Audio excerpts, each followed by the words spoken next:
c'est tous les jours de manche. Arnaud Demanche qui nous rejoint pour récompenser l'actualité avec un ballon d'or. Bonjour Arnaud. Bonjour à tous. Eh oui, Benzema, ballon d'or, ce matin, c'est la fête à RMC, on est une radio de foot et c'est d'ailleurs pour ça que je voulais remercier la direction qui a même décrété 3 jours fériés pour qu'on puisse fêter ça. Merci à eux quand même, ça mérite une là. On va pouvoir boire des coups et puis on va pouvoir dormir un peu, se reposer parce que le ballon d'or, oui, mais pas nous. Donc en vrai, on est là, voilà, évidemment. En plus, on est là malgré la grève. Oui, et oui. À tout moment on débraye, Charles. On fait pas la grève, Charles. Non, c'est vrai. On s'est embourgeoisé. Je l'ai vu tout à l'heure dans les couloirs avec la direction. Oui, monsieur le directeur, bien, monsieur le directeur. Est-ce que je pourrais interviewer Geoffroy Roux de Bézieux, le président du MEDEF, monsieur le directeur? Apolline n'est pas là, le grand soir est fini. Exactement. À partir du moment où on peut se faire bien voir, c'est terminé les idéaux. Vous allez voir que demain, Manu, vous lui prêtez une cravate. Oui, tiens, pourquoi pas. Demain, la cravate de Manu. Bon, mais on verra. Revenons à ce ballon d'or quand même pour Karim Benzema. Rendez-vous compte de la performance, c'est exceptionnel. L'équivalent en tennis, ce serait qu'un Français remporte, je sais pas moi, un 32e de finale à Roland-Garros. C'est vraiment incroyable. Alors, évidemment, sur CNews, on a bien entendu couvert l'événement. Aujourd'hui, CNews vous fait revivre le sacre de Karim Benzema, le premier joueur français, d'après ses papiers d'identité, a remporté le Ballon d'Or 24 ans après un autre maghrébin naturalisé, Zinedine Zidane. À midi, grand dossier. Karim Benzema Ballon d'Or, Coupe du Monde au Qatar, Zidane prochain sélectionneur de l'équipe de France, comment l'islamisme infiltre le football. Suivi d'un grand débat, Benzema Ballon d'Or. Comment en est-on arrivé là? Présenté par Christine Kelly et ses questions exigeantes. On se focalise souvent sur le nombre de Noirs en équipe de France. A-t-on eu tort de faire ça? Est-ce qu'on n'a pas du coup négligé le nombre d'Arabes? On en parle avec Philippe de Villiers. Philippe, Benzema fait-il rayonner la France aujourd'hui?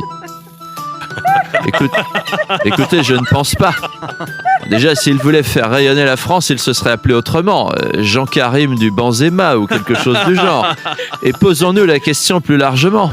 Qui sont les clubs qui dominent notre championnat? En 1, le PSG du Qatar. En 2, Lorient. Lorient conquérant, Lorient qui dicte sa loi. Et en 3, Marseille. Donc le monde arabo-musulman tient notre football dans sa main. Et oui, en tout cas, Karim Benzema Ballon d'Or, mérite ou quota? La question est désormais posée. On doit vous laisser, pardon, Éric Zemmour s'est évanoui dans un couloir. Putain, les pauvres. On passe à la grève aujourd'hui, notamment dans les transports. RATP, SNCF qui se mettent en grève, notamment en soutien aux grévistes dans les raffineries. Oui, alors merci d'ailleurs. Franchement, c'est sympa de la part des grévistes de nous offrir un jour de pause parce que les grévistes, on a fait 5 confinements, on sait travailler depuis chez nous maintenant. Le télétravail, c'est acquis. On est même ravis d'avoir une bonne excuse pour pas aller bosser. Oh, la grève, c'est plus comme avant. On est en 2022, c'est comme si vous faisiez encore des films muets. On a inventé des trucs depuis. Puis alors, bravo l'écologie. Dimanche, on marche contre l'inaction climatique. Mardi, on ferme les transports en commun et on oblige les Français à polluer 4 heures de plus coincés dans les bouchons. Soyez cohérents un petit peu. Alors, vous avez vu, Total et le gouvernement annoncent une prolongation de leur ristourne sur le prix de l'essence. C'est sympa. De toute façon, il n'y en a pas de l'essence. Vous avez vu les files d'attente. Aujourd'hui, tu arrives à faire le plein, tu es le roi du pétrole. Donc, c'est facile d'accorder une réduction sur un truc qui n'existe pas. C'est comme si on avait 70% de réduction sur les sextapes d'Emmanuel Le Chypre avec Elisabeth Borne. On s'en fout, il n'y en a pas.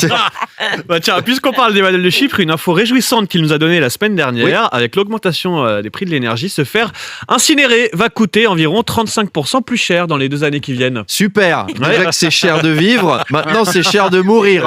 La NUPES, dimanche prochain, ils vont marcher contre la mort chère. Vous avez vu Daniel Obono qui dit « Mange tes morts !» Tu rigoles? T'as vu le prix des morts? Mange du caviar, ça coûtera moins.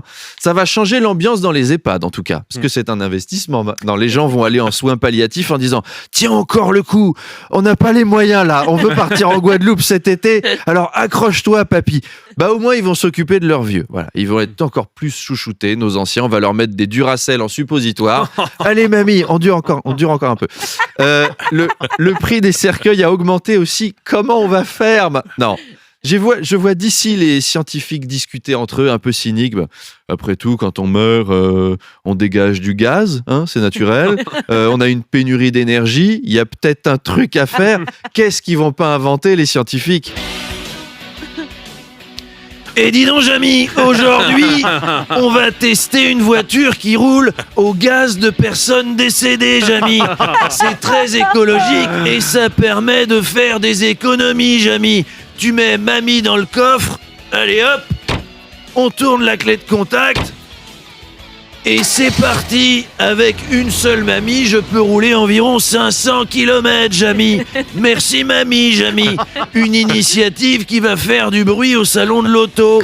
Et en plus, le Covid revient sévère, on va pas être à court de carburant, Jamy. Oh, c'est dégoûtant. Bon, allez, à demain. À demain, Arnaud. Et tiens, je me permets de corriger Philippe de Villiers sur le podium de la Ligue 1. Oui, il y a bien le PSG et Lorient, mais c'est pas Marseille en troisième, c'est Lens. Ex aequo Ouais, avec les Lensois. Oui, non, mais j'ai ex peur. Je salue nos amis sang et or qui sont bien sur le podium de la Ligue 1 ce matin. Merci encore, Arnaud. 8h25 sur RMC.